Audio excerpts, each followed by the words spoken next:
So, ito na po yung ating wholesale na helmet na modular type at saka half face. Okay, at saka meron tayong mga full face. Okay. Sa full face muna, so mapapansin mo, naglagay kami ng presyo, 900 dapat. So, pero binibigay ko na lang sa'yo ng 600 pesos. Full face po to. 600 pesos full face. May blue, may black, at saka may red. Tapos pagdating sa mga modular, tulad ng red type na modular. So ito modular type to. Yan. Yan. Okay. So modular type, dual visor.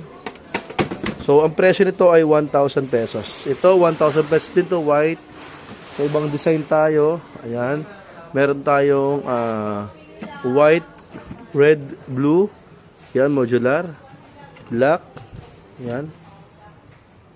Pink. 1,000 pesos. Mas merong white gray. Yan ang design niya. White gray. Yan. Modular. Black. Matte black. Red. Yan ang mga modular. Tapos itong mga half face naman ay, basta modular, 1,000 yan ha. Yan, white.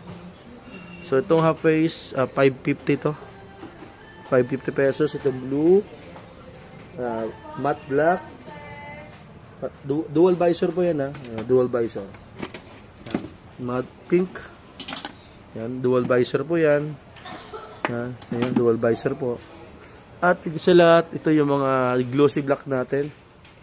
Yan, glossy black. Yan. At saka yung gray. 550 pesos po yan. Dual visor, half face. Dito lang makikita sa QQ Mall.